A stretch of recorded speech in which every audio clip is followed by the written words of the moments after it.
Assalamualaikum warahmatullahi wabarakatuh. Di sini saya akan menjelaskan sejarah singkat Indonesia. Eh, dari kerajaan kuno hingga negara merdeka, kisah ini adalah mosaik keberagaman, perjuangan, dan ketahanan yang luar biasa. Jauh sebelum nama Indonesia ada, kepulauan ini telah menjadi pusat peradaban dan perdagangan maritim. Pada abad ke-7 hingga ke-13, Sriwijaya, sebuah kerajaan maritim Buddha yang berpusat di Sumatera, menguasai jalur perdagangan di Selat Malaka, menjadikannya kekuatan yang diakui Asia Tenggara. Pada abad ke-13 hingga 16, di Jawa muncullah Majapahit, kerajaan Hindu-Buddha yang dianggap sebagai salah satu puncak kejayaan Nusantara di bawah kepemimpinan Hayam Wuruk dan Mahapatih Gajah Mada. Pengaruh Majapahit meluas hampir ke seluruh kepulauan. Sumpah Palapa Gajah Mada menjadi simbol awal persatuan wilayah.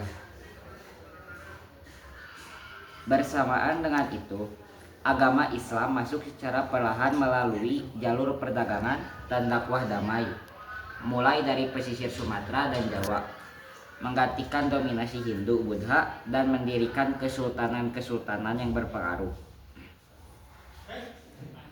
Kekayaan rempah-rempah Nusantara menarik perhatian dunia.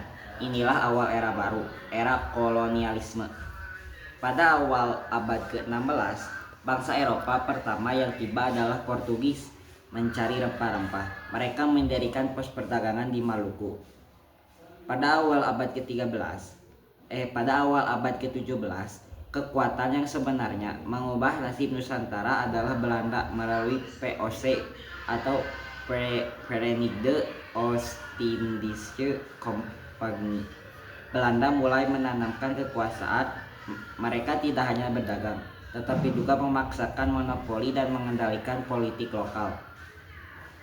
Pada abad ke-19, VOC bangkrut dan kekuasaan langsung diambil alih oleh pemerintah kerajaan Belanda.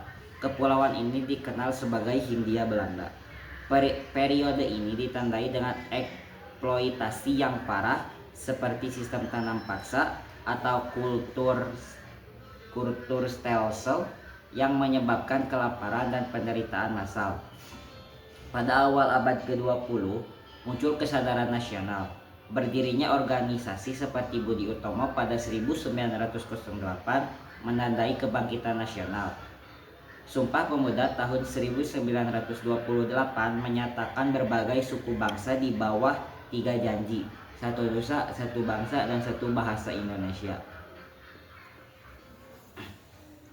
Perjuangan menuju kemerdekaan mencapai puncaknya di tengah gejolak global.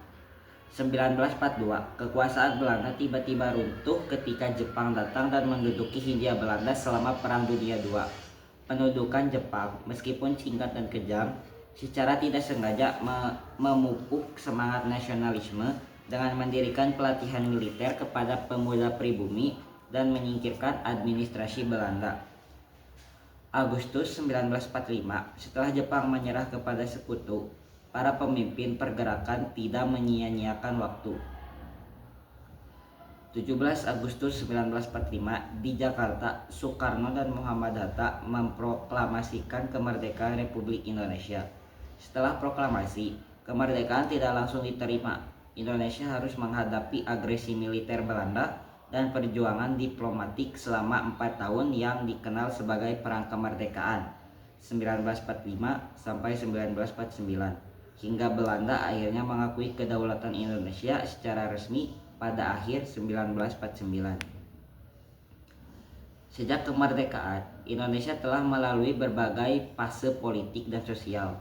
1945 sampai 1966 disebut era Orde Lama di bawah Presiden Soekarno, diwarnai dengan semangat revolusi dan politik luar negeri yang non-blok.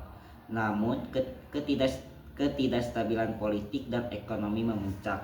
1966 sampai 1998 disebut era Orde Baru di bawah Presiden Soeharto. Masa ini membawa stabilitas ekonomi namun dengan mengorbankan kebebasan politik. 1998 sampai sekarang, era reformasi krisis moneter Asia 1997 sampai 1998 memicu gerakan besar yang melengsarkan Soeharto, membuka jalan bagi era demokrasi, pemilihan umum langsung, desentralisasi kekuasaan, dan kebebasan pers yang lebih besar.